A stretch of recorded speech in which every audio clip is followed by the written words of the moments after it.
Well, hello, my friends. Welcome to the Clinical Entrepreneur Podcast. I am your host, Rhonda Nelson, and I'm so glad that you joined me today. Whether you're watching on YouTube or you're listening on your favorite device, I'm just still happy that you're here.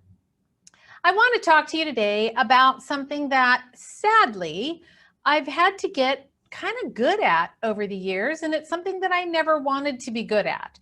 But I'm going to give you a few tips today about how to make sure that you're finding and connecting with the right kind of patient. And then what do you do with the patients that aren't a good fit, and how do you gracefully let them go and let them go find another practitioner that's a better fit for them? So it's a tough conversation to have. It's a hard one. It's never easy to do.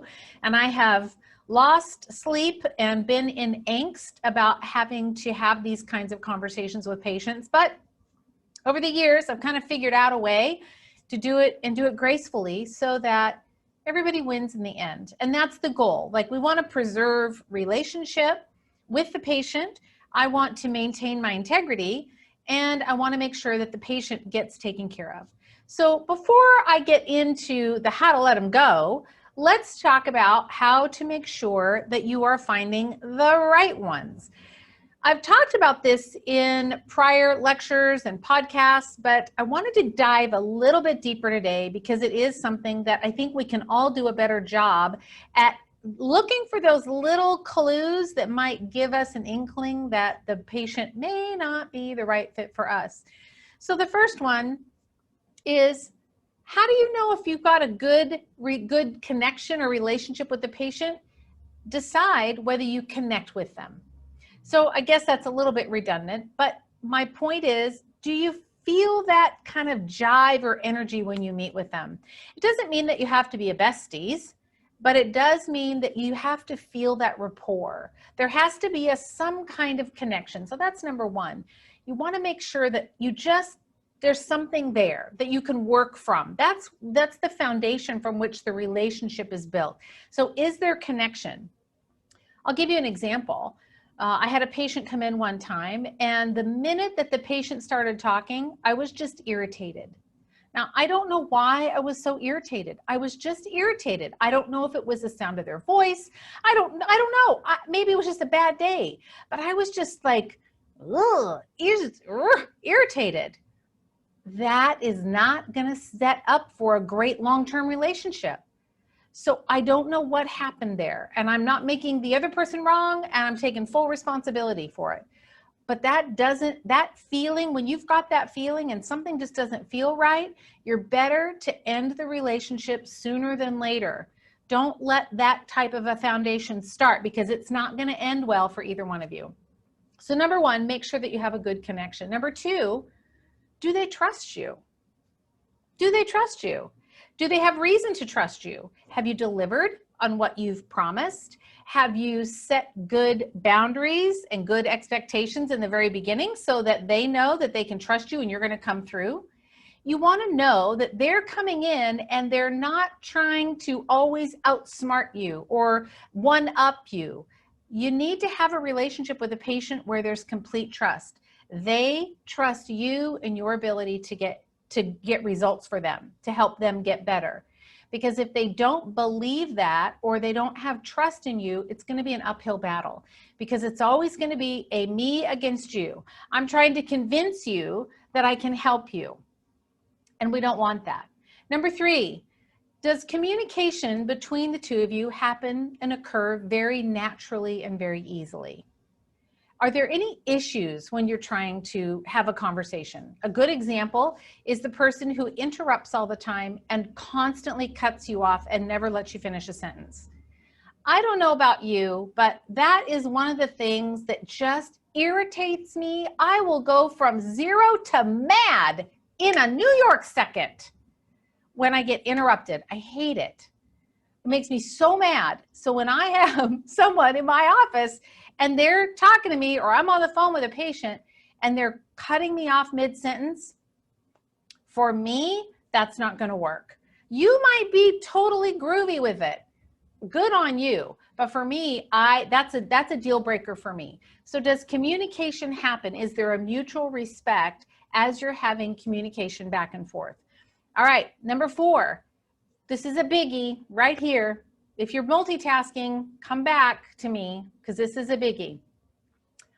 I let someone abuse this particular one, and I regretted it later. And that is, do your patients, or this particular patient, every patient, do they respect your staff? Do they treat your staff kindly? Are they considerate? Are they, respectful? If they call and they're rude on the phone or demanding, insisting that they talk to you, insisting that they have a certain appointment, insisting that you show up early to meet their needs. If they don't treat my staff, my team well, they're not a good fit for me. And that's me. You might have a different tolerance for that, but I might challenge you to rethink that a little, because I want patients that are going to be respectful, not only to me, but my team, because my team is an extension of me.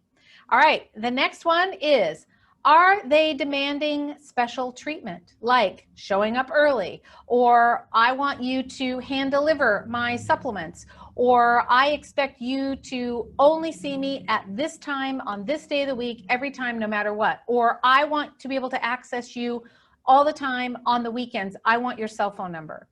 If they're demanding and almost making themselves as feeling like kind of a special case, that's not going to be a good fit. Those are the people that it never pans out well in the end. The next one, are their expectations higher than what you've promised to deliver? If you set clear boundaries and establish those guidelines right from the very beginning, okay, right from the very beginning, you know exactly what you expect of them, and you've been clear with them about what they can expect from you.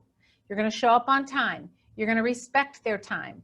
You're going to do your best to be honest, deliver good service, etc. You've lined out your expectations. There has to be, they have to match. And if they don't match, you're going to have a problem.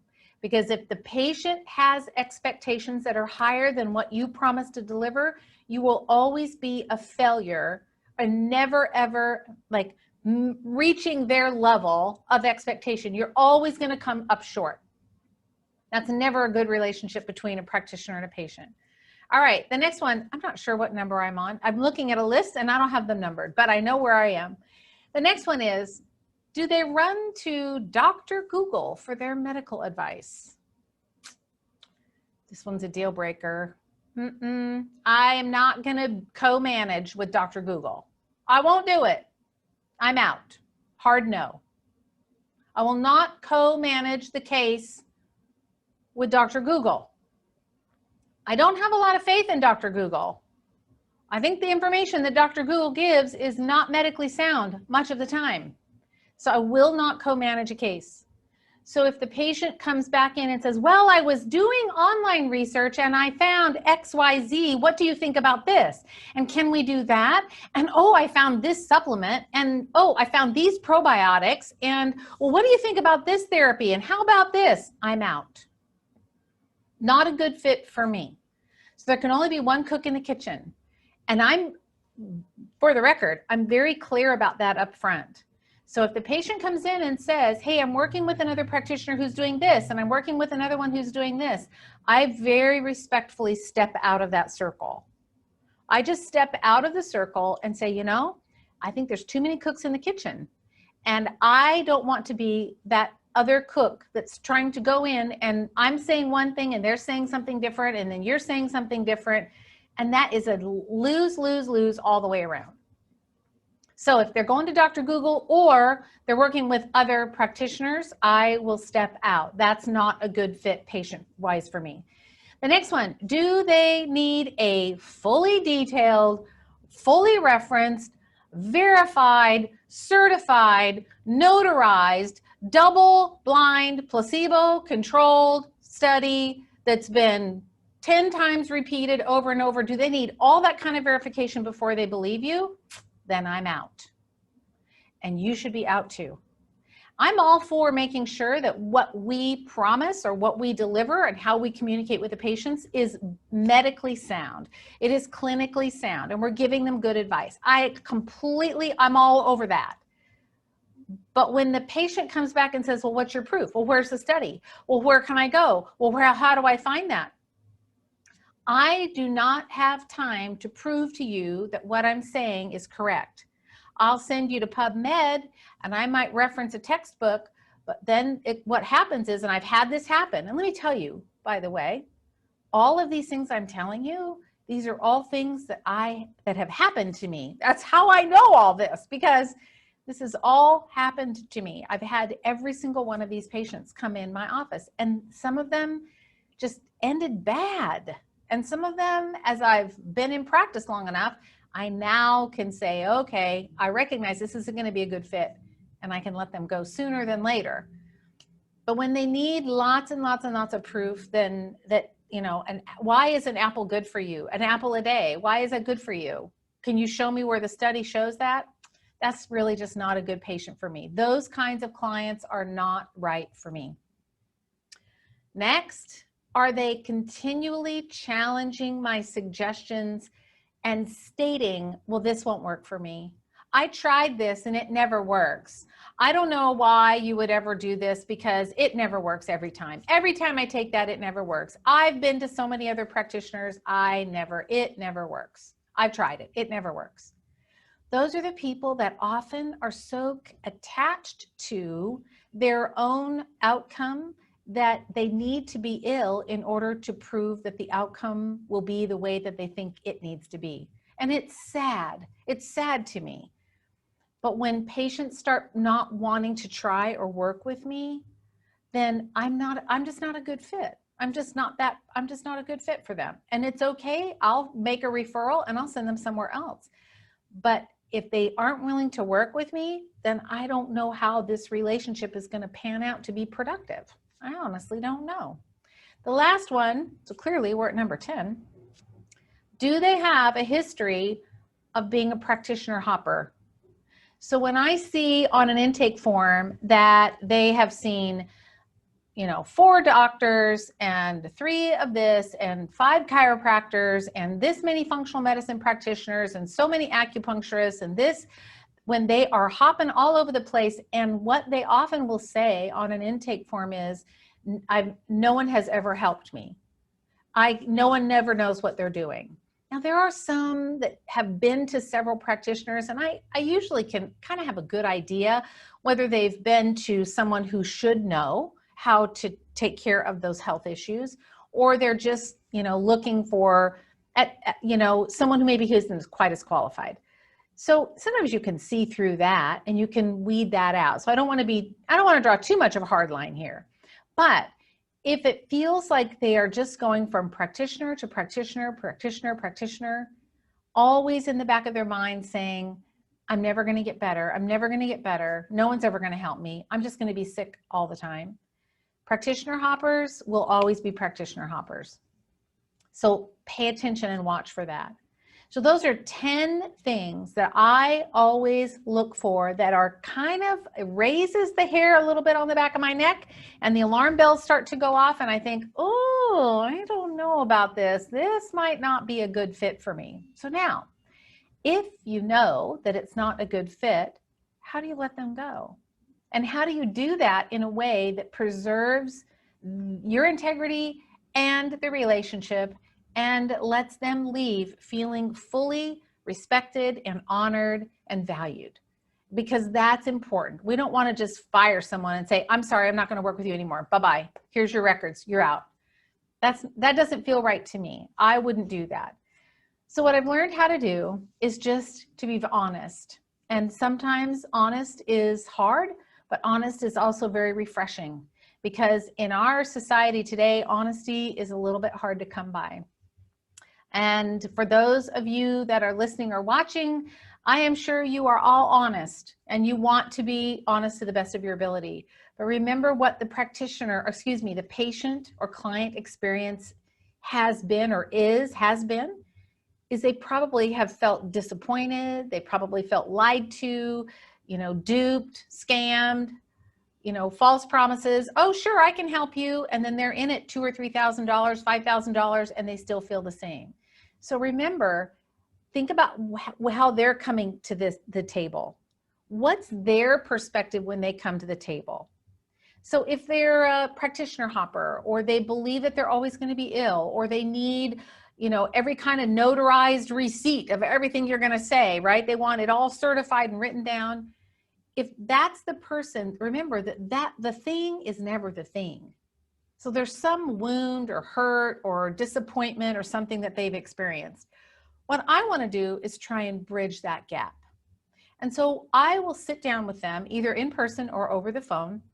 And because I work virtually, most of my conversations are over the phone, or even better, on a Zoom call, or, some other secure conferencing platform. But I make sure, I'd love to talk to them face to face, because I want them to see my face. I don't want them to just hear my voice. And the first thing that I do is I ask them how they're feeling about how things are going. So I let them talk first. So always get them to talk. And they will often say, well, I don't think that it's working, and I'm just frustrated, or, I told you it's never going to work, and your staff, they just are rude. They're just rude. Whatever it is that comes up, and you can bet that's going to come out of their mouth, because if you're even thinking about having to have the conversation with them, there's already been some issues going on, right? So I let them talk first. Now they feel listened to, and they feel valued. And sometimes I'll even ask more probing questions just to make sure that they really feel like I've listened. And I just need to let them go and send them on their way. But what I want to do is make sure that they feel like I really listened to them. So sometimes I'll ask them, well, what happened? How did you not feel valued when you interacted with Mary? What happened when you called to make an appointment and that didn't work out? Tell me about that. What happened? And rah, rah, rah, rah. They'll start in and they'll be complaining and griping about it, but they need to be heard. Once all that's out on the table, then I say, I get it. And I am so sorry that we have not been able to meet your expectation. That was not intentional on my part, but I don't believe that I'm going to be able to meet your expectation. I don't think that I'm the best person for you, but what I want to do is I want to find someone that I believe can help you, because I just don't think I'm the right person. I may not know enough, or I may not be skilled enough in dealing with what you're dealing with. But it's important to me that you feel valued and you feel like you're really being taken care of. And if this isn't the right space for you, it's okay. I'm not mad or upset at all. My goal is to make sure that you are taken care of, because this is about you. It's not about me. There's no ego on the table here.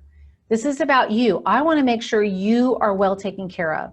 So if it's all right with you, I'm going to get with you, and I'm going to find a few people that I think you might do better with, that have more skill to be able to handle what it is that you're dealing with. And almost always, the phone, the room, the call, it just goes kind of silent, because they don't know what to say. They've never had anyone that's really cared for them enough to listen and then make them feel important, and then to basically fire them, but do it in a way that makes it about them, you wanting to help them, not wanting to get rid of them.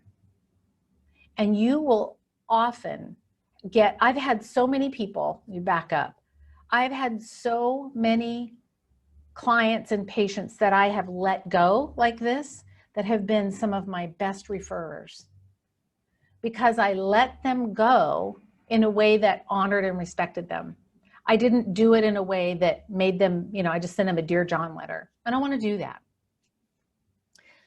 So if you have those relationships with patients or clients that aren't working, let them go sooner than later. Don't wait. Because when you wait, it only makes it harder later. My dad always used to say to me, hire slow, fire fast. And I think the same thing is true when we're working with people and we're serving them. We bring them on, we work through what they're presenting with. We don't get in and do a bunch of protocols and a bunch of tests and all the things and the stuff, and just go at it slowly, because that gives you the opportunity to see whether it's going to be a good fit. And when you recognize that it's not a good fit, do it right away. Don't wait, because it isn't good for anyone. So I hope that was helpful for you today. It's been on my mind to share this. I get this question often from practitioners who ask me, what do I do when I have a patient that's driving me crazy and I don't know what to do with them? It's really simple. You let them go, but you make it about them, not about you. And when you do that, the relationship ends very nicely. It's really pretty awesome. And you get to go to sleep at night and know that you did the right thing. And they kind of think you're a superhero too. So that's it for today. I am so glad that you joined me. I love doing the podcast. I love being with you. I love knowing that we're having a little conversation, even though we're not having a conversation, but I know you're listening. And I'm so thankful for that. So all you have to do, if you want more of the Clinical Entrepreneur Podcast, subscribe to the podcast on whatever device you're listening on. Leave a review if you love what you hear. And otherwise, you can find me on Facebook and on Instagram as Dr. Rhonda Nelson. Link is in the show notes. And I will see you next week for more of the Clinical Entrepreneur Podcast. But head on over to social media and say hello. I'd love to hear from you. Take care, my friends. Talk soon. Bye-bye.